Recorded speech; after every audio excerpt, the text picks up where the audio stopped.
The rain hammered against my windshield as I sat frozen in the driver's seat. My hands trembled on the steering wheel, knuckles white from gripping too hard.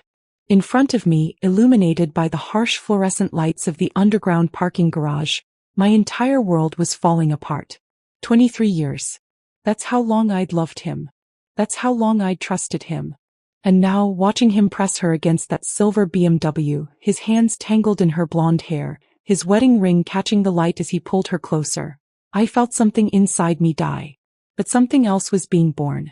Something dark. Something that had been sleeping for years, waiting for this exact moment to wake up. My phone was already recording. The red dot blinked steadily in the corner of the screen, capturing every second of their passion. They had no idea I was there, hidden in the shadows just 3 rows away. No idea that their secret was no longer secret. My finger hovered over the horn. One press and their little fantasy would shatter. One sound and the game would begin. I smiled. A smile that didn't reach my eyes. A smile that would have terrified me if I'd seen it in a mirror. Because I wasn't just going to honk that horn. I was going to destroy them both. Completely. Methodically. And they would never see it coming. The horn blared through the garage like a scream. Before we continue, please write in the comment which country you are watching this video from. And if this is your first time on this channel, please subscribe. Your support helps bring even epic revenge stories of life. Enjoy listening. I thought I had the perfect life. Isn't that what every betrayed wife says? But I really did believe it. Every morning I'd wake up next to James, watch the sunlight play across his face and think, I'm the luckiest woman alive. We lived in a beautiful colonial house in Westfield, white picket fence and all. 2 kids in college, successful careers, dinner parties with friends who envied our relationship. James would still bring me flowers every Friday just like he had when we were dating. He'd leave little notes in my lunch bag when I went to work at the hospital. Love you more today than yesterday, they'd say. Or, can't wait to grow old with you. God, those notes. I kept every single one in a box in my closet. Sometimes I wonder if he was writing them out of guilt even then. Was he already sleeping with her while penning love letters to me?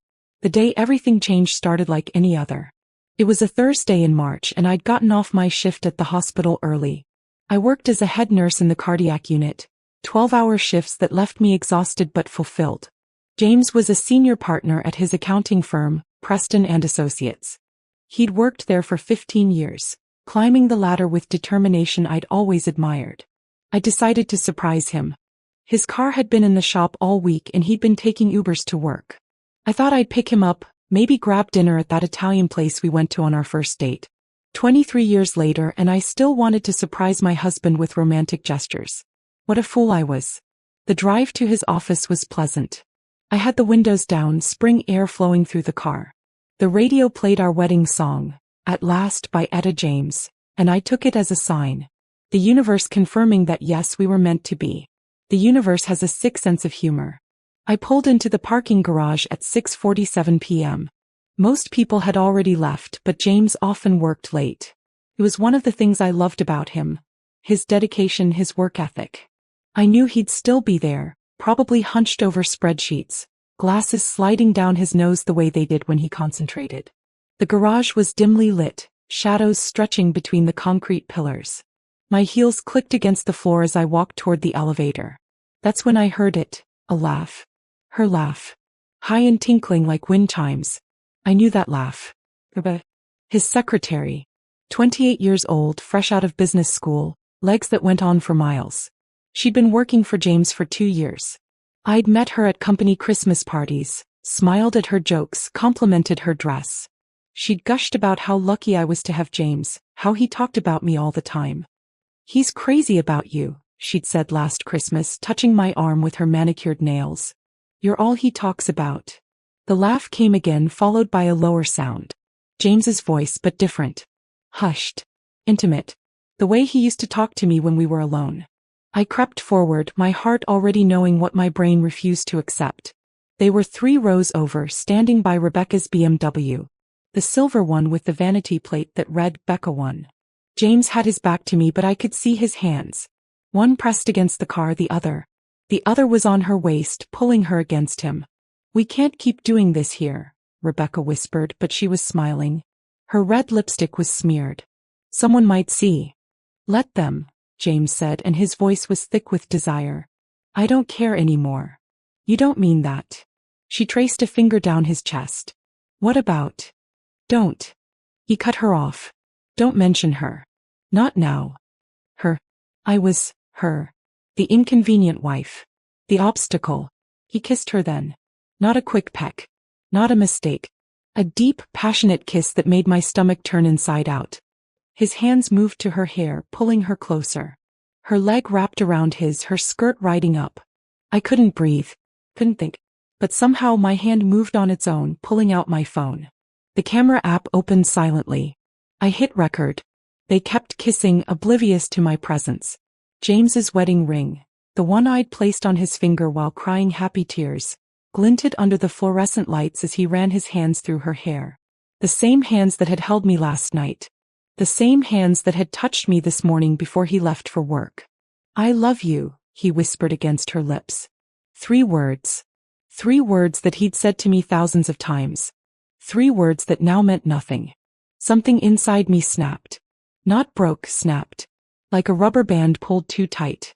Like a bone fracturing clean through. But instead of pain I felt clarity. Cold, crystal clarity. My finger found the horn. The sound exploded through the garage like a gunshot. They jumped apart like they'd been electrocuted. James spun around, his face cycling through emotions. Confusion, recognition, horror. His mouth opened and closed like a fish gasping for air. Rebecca tried to run. Her heels clicked frantically as she headed for the stairwell, her blonde hair flying behind her. But she'd remember soon enough that I had everything on video. Running wouldn't save her. James approached my car, his hands up like I was a wild animal he needed to calm. Honey, wait.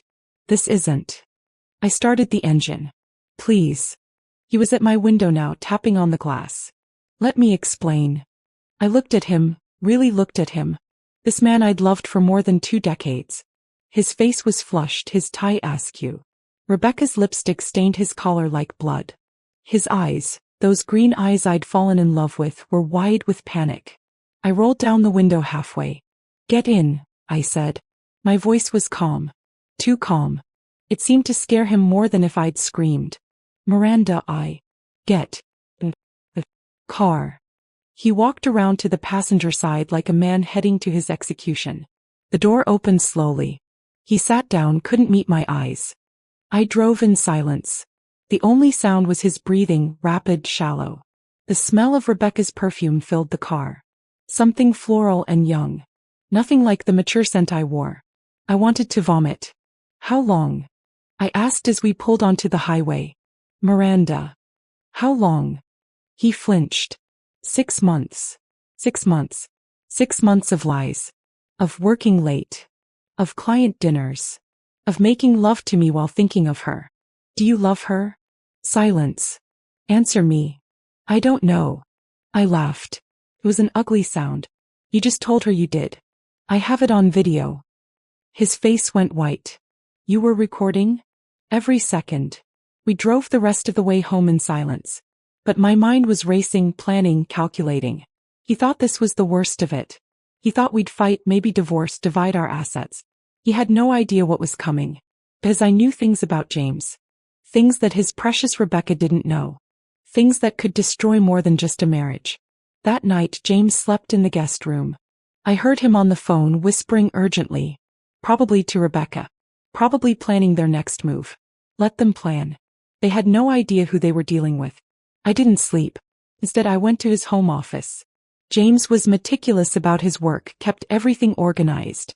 Client files, tax documents, financial records. He trusted me completely, had given me all his passwords years ago. In case something happens to me, he'd said. I want you to have access to everything. Something had happened to him, all right.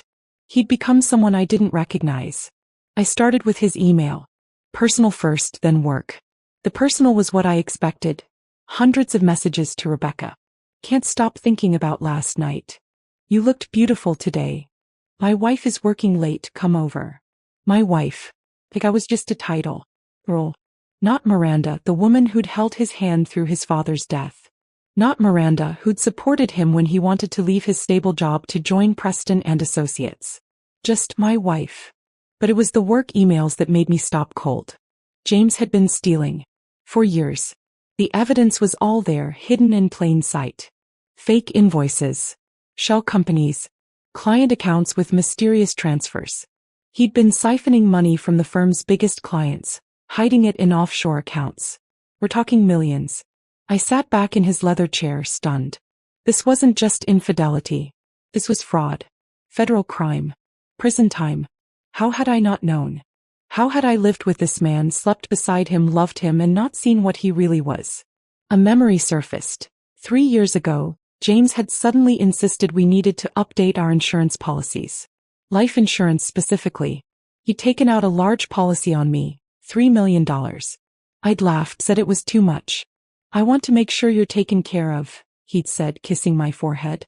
Now, with everything I was seeing, that memory took on a different shade. I dug deeper.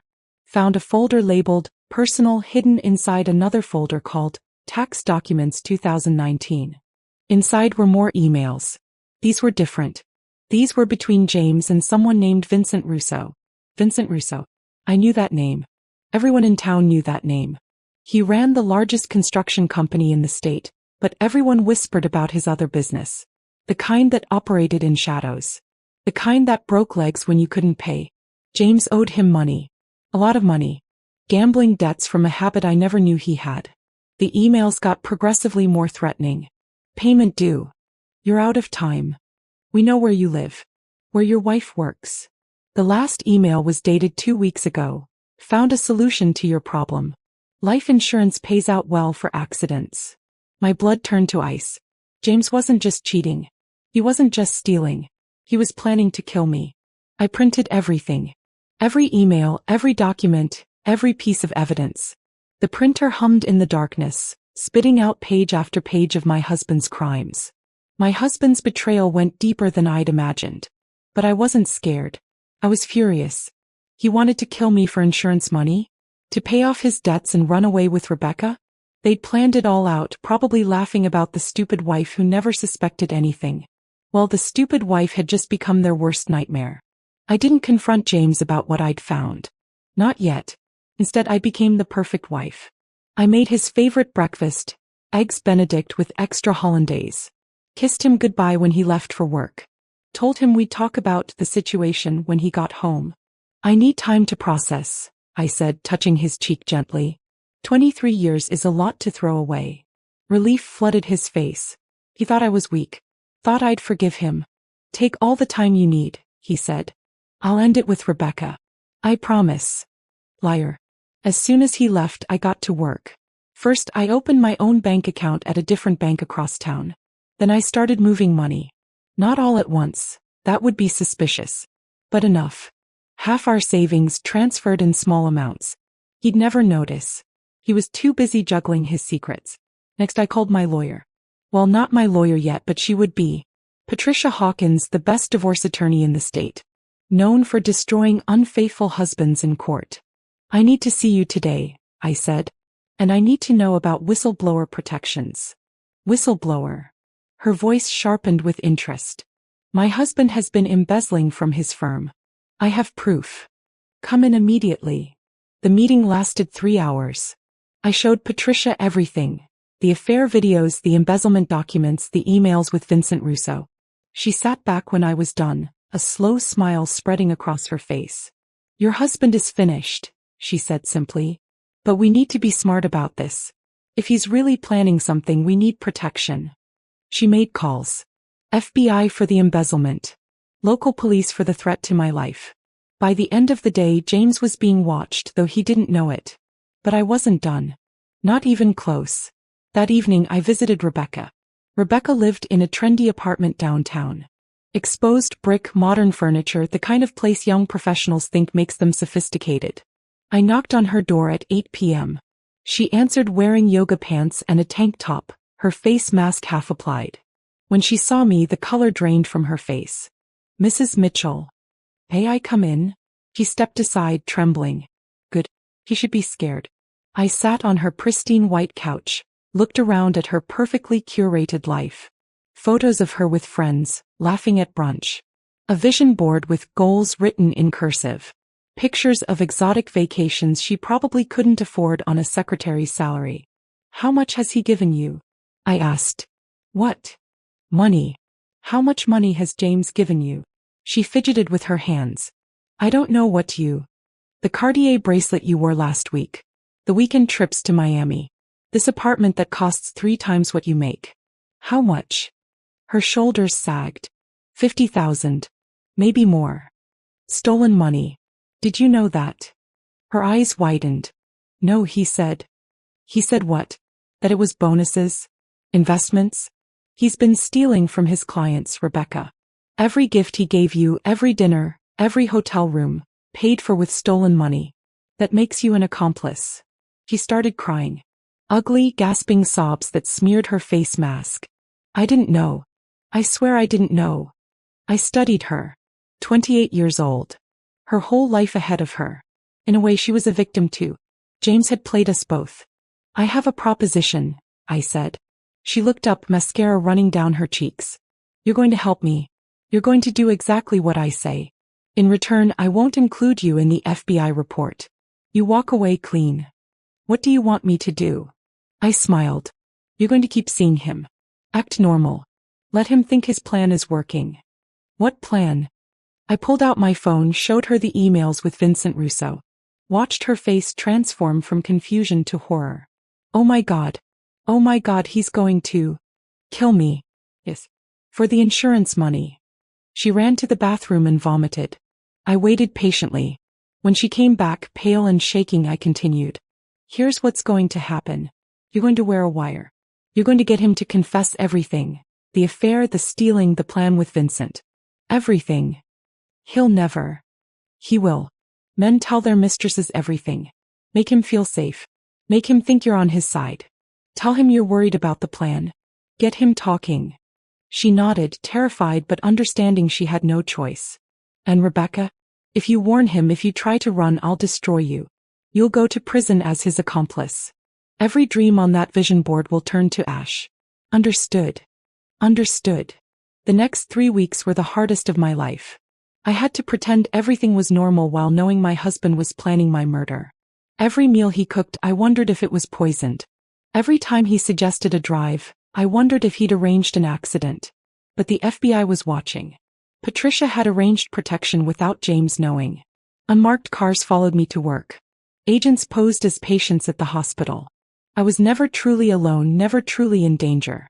Meanwhile, Rebecca played her part perfectly. She met James twice a week, always wired, always recording. The conversations she captured were damning.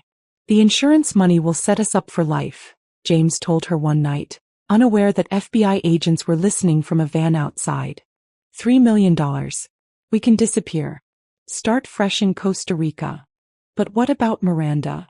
Rebecca asked, her voice trembling slightly. Vincent will handle it. Make it look like a mugging gone wrong.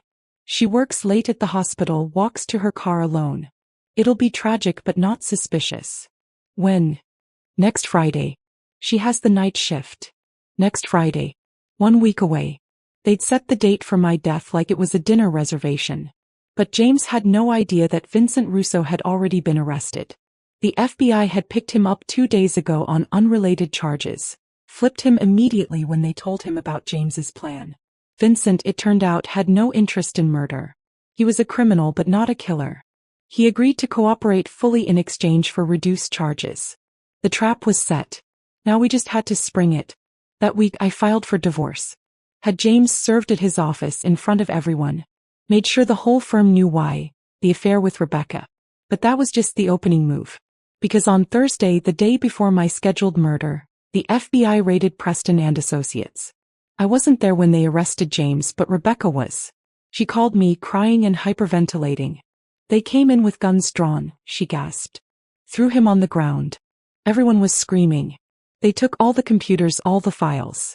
Good, I said simply. Miranda, You did what you had to do. We're done now. Leave town, Rebecca. Start over somewhere else.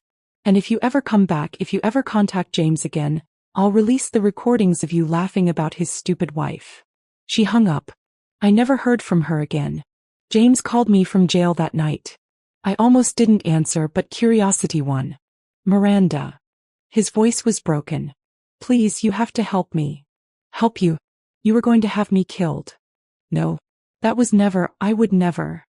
I have the emails, James. The recordings. Everything. Silence. Then, it was Vincent's idea. He threatened me. Said if I didn't pay he'd hurt you anyway. Still lying. Even now, caught red-handed, he was still lying. Goodbye, James. Wait. The house, the accounts, you can't. I hung up. The truth was I'd already taken everything I could legally take. Half the house's value, half our joint accounts. But I'd also done something else. Something the FBI didn't know about. Remember those offshore accounts James had set up for his stolen money? Well, I'd found those too. And with his passwords, I'd transferred every penny to anonymous accounts I'd set up. Then I donated it all. Every stolen cent went to charity. Women's shelters, children's hospitals, legal aid societies. $3 million of stolen money, returned to the community he'd robbed. James would never know where it went. He'd spend years in prison thinking his fortune was out there somewhere, waiting. It would drive him insane, and that thought gave me more satisfaction than I care to admit. The trial was a sensation. Local accountant planned wife's murder while having affair, made headlines across the state. James's photo, the handsome, successful businessman, was plastered on every news site next to the word, guilty. I testified for 5 hours. Walked the jury through 23 years of marriage, through discovering the affair, the embezzlement, the murder plot. I didn't cry. I wanted to show them strength, show them that I was not a victim but a survivor. Rebecca testified too, part of her deal with prosecutors. She wore a conservative suit, looked young and terrified. Her testimony was devastating for James. She'd gotten him to confess everything on tape, even details about how he'd been planning this for years. How he'd started the affair specifically to have an alibi when I died. He said Miranda was worth more dead than alive, Rebecca told the court, her voice barely a whisper. Said the insurance money would solve all his problems. James's attorney tried to paint Rebecca as the mastermind, said she'd seduced James and pushed him into the plan. But the evidence was overwhelming. The emails predated Rebecca. The embezzlement had been going on for 5 years. James had dug his own grave long before she came along. Vincent Russo testified via video link from federal prison. He was serving 3 years on racketeering charges but had gotten a deal for cooperating. He told the court about James's gambling debts, about the desperation in his voice when he'd proposed the insurance scheme. I told him I don't do that kind of work, Vincent said. But he kept pushing. Said he'd pay double if I made it happen. The jury deliberated for less than 2 hours. Guilty on all counts. Embezzlement. Conspiracy to commit murder. Wire fraud. Money laundering. The judge sentenced James to 25 years in federal prison. As they led him away in handcuffs, he looked at me one last time. His eyes were hollow, defeated. He mouthed something, maybe, I'm sorry, or maybe, I love you. I'll never know. I turned away before he could finish. 6 months after the trial, I was starting to rebuild my life. I'd sold the house, too many memories, and bought a smaller place near the ocean. I'd taken a leave from the hospital but planned to go back soon. Helping people, saving lives, that still meant something to me. I was going through old boxes, deciding what to keep and what to burn when I found something that stopped me cold. It was a letter hidden inside a book James had given me for our 20th anniversary. The envelope was sealed, my name written on it in his handwriting. But it was dated 3 years ago, long before the affair, before everything fell apart. I opened it with trembling hands. My dearest Miranda, if you're reading this, then you've probably discovered everything. I know you're thorough, methodical. You'd make a great detective. By now you know about the money, about the gambling, about all of it. What you don't know is why. Your father came to me 4 years ago. He was dying, though you didn't know it yet. The cancer he'd hidden from everyone. He knew about my gambling problem. I don't know how, but he knew.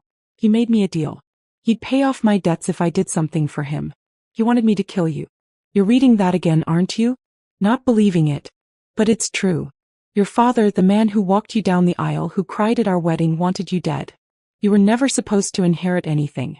It was all supposed to go to your brother, Michael.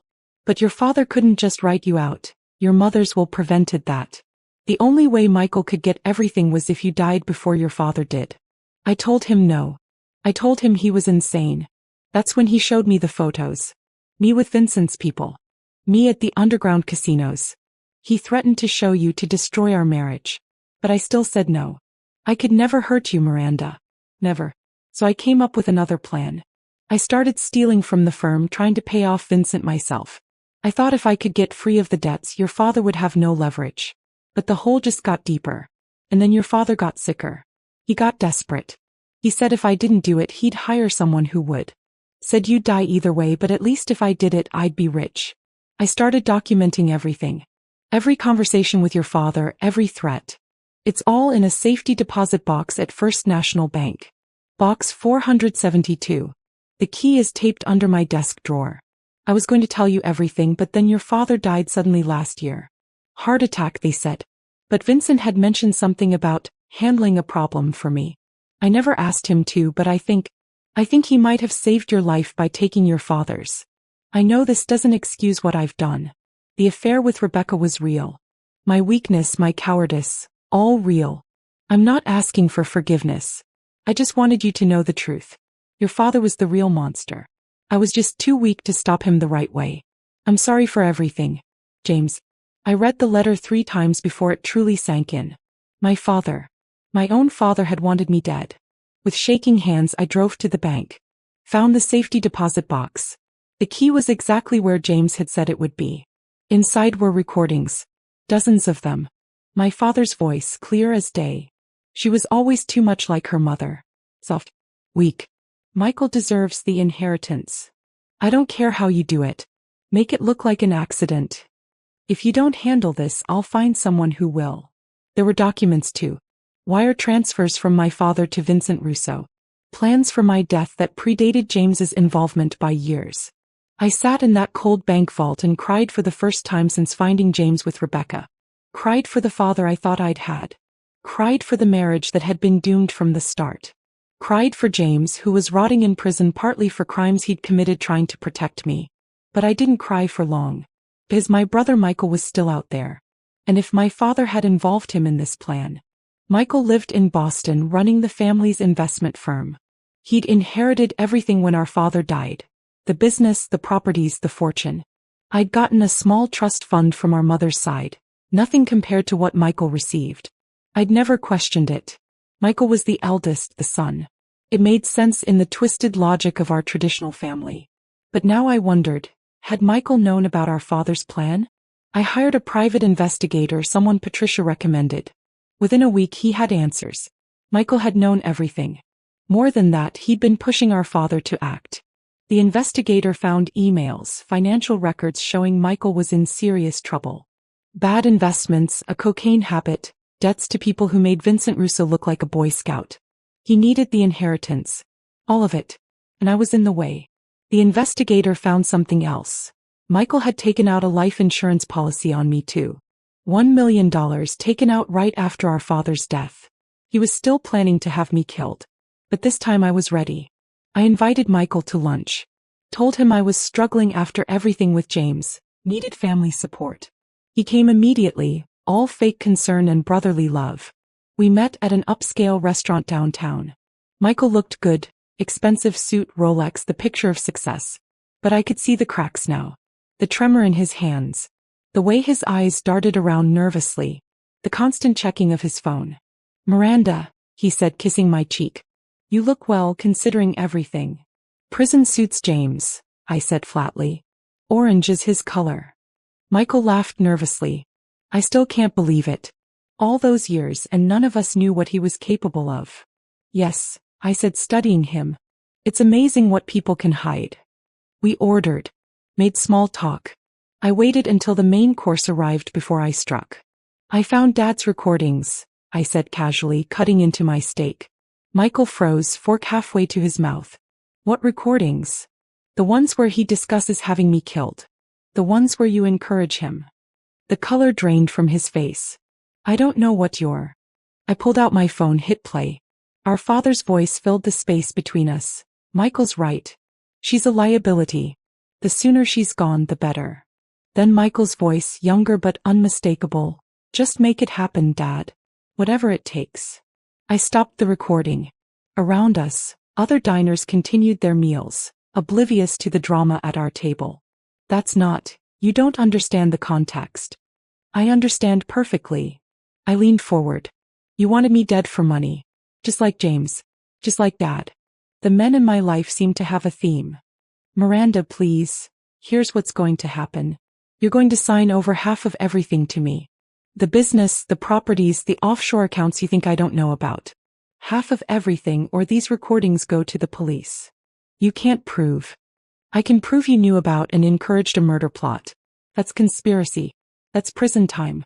How long do you think you'd last in prison, Michael? With your habits? With the people you owe money to? He was sweating now, loosening his tie. This is extortion. No. This is justice. The justice Dad never wanted me to have. I pulled out a folder, placed it on the table. Sign these papers. Transfer everything by the end of the week. Then disappear. Leave the country. I don't care where you go, but if I ever see you again, if you ever come near me again, the recordings go public. Michael's hands shook as he signed the papers. When he was done, he looked at me with pure hatred. You're just like him, he spat. Just like Dad. Calculating. No, I said, standing to leave. Dad was a coward who hired others to do his dirty work. I handle my own business. I left him there with the check. It was the last time I ever saw my brother. The money from Michael came through as promised. Suddenly, I was wealthy beyond anything I'd ever imagined. But money wasn't what I wanted. It had never been about money. It was about truth. About justice. About surviving when everyone wanted me dead. I used the money to start a foundation. The Miranda Foundation for Betrayed Women. We provided legal services, safe houses, and financial support for women whose husbands had turned violent, whether physically or financially. Within a year, we'd helped over 300 women escape dangerous situations. Some were like me, wives who discovered their husbands' dark secrets. Others were young women like Rebecca, caught up with dangerous men who promised them the world. Rebecca surprisingly reached out to me a year after the trial. She was living in Portland, working as a waitress, going to therapy. She sent a long letter apologizing, explaining how James had pursued her, how he'd made her feel special and important. I know it doesn't excuse what I did, she wrote. But I was lonely and stupid, and he was so convincing. He said you two were already separated, that divorce was imminent. By the time I learned the truth, I was in too deep. I wrote back. Told her about the foundation. Offered her a job helping other women who'd been manipulated by powerful men. She accepted. He turned out to be brilliant at it. She could spot the lies, the manipulation, the love bombing that preceded abuse. She saved lives. In a strange way, James had brought us together, and together we were undoing damage caused by men like him. 5 years passed. The foundation grew. I found peace by the ocean, learned to trust again. Slowly, carefully. I even started dating a widower named Thomas who volunteered at the foundation. He was gentle and honest and had never told a lie in his life. Then I got a call from the federal prison. James wanted to see me. He was dying. Liver cancer, advanced stage. 3 months to live, maybe less. I didn't want to go. Thomas said I shouldn't. Patricia said I'd regret it if I didn't. In the end, curiosity won. The same curiosity that had made me check his emails, that had uncovered everything.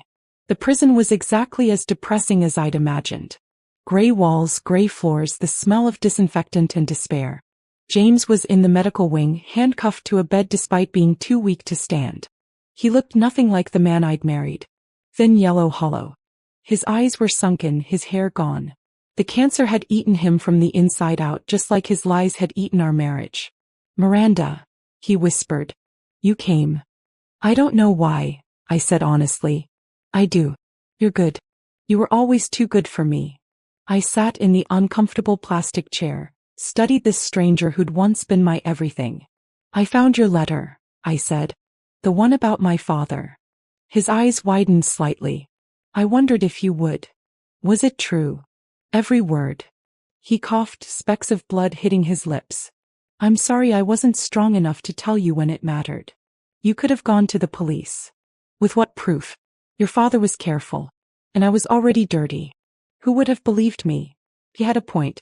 Still, there were other ways. Legal ways. But James had always taken shortcuts. I know about the foundation, he said suddenly. Rebecca wrote to me. Told me what you're doing. That surprised me. Rebecca had never mentioned being in contact with him. She says you've saved hundreds of women.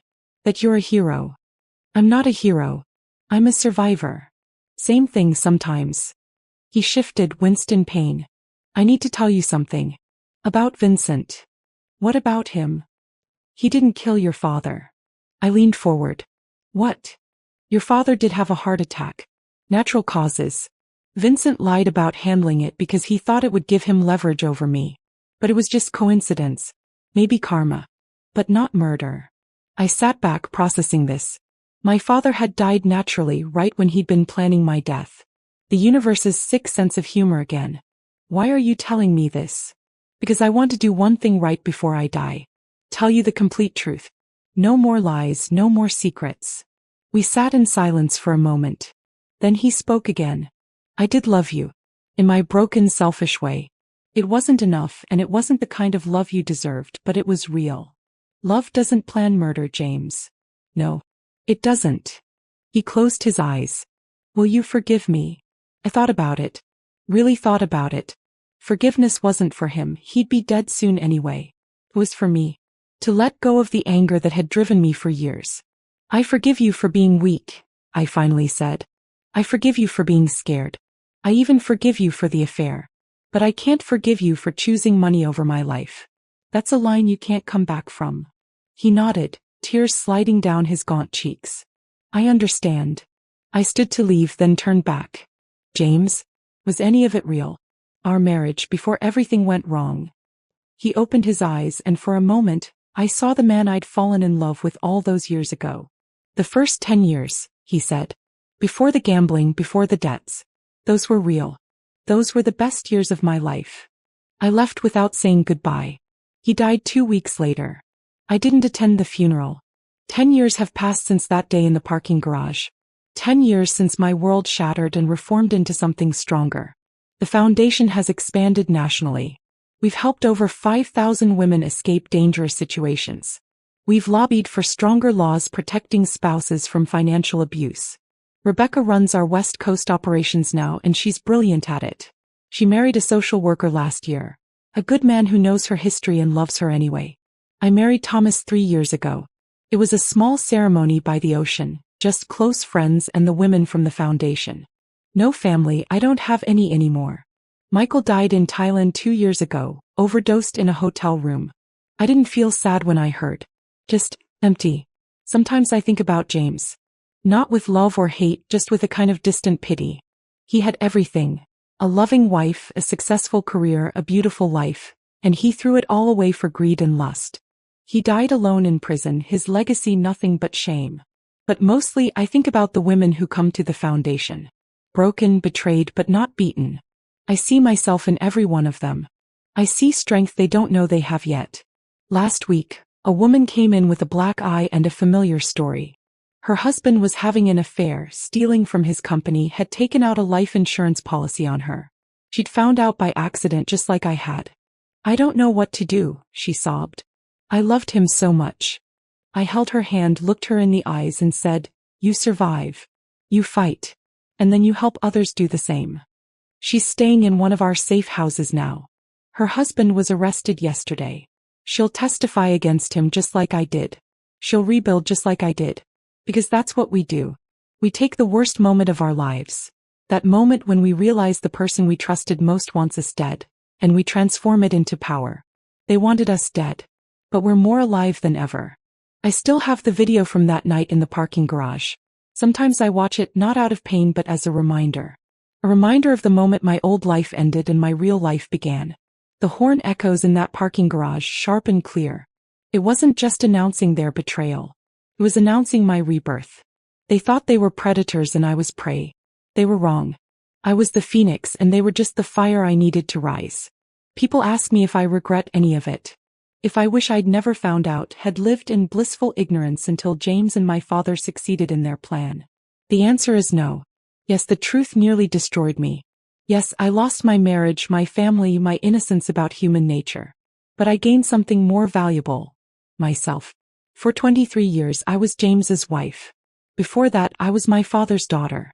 I defined myself by the men in my life, never questioning their love, their motives, their truth. Now I'm just Miranda. Survivor.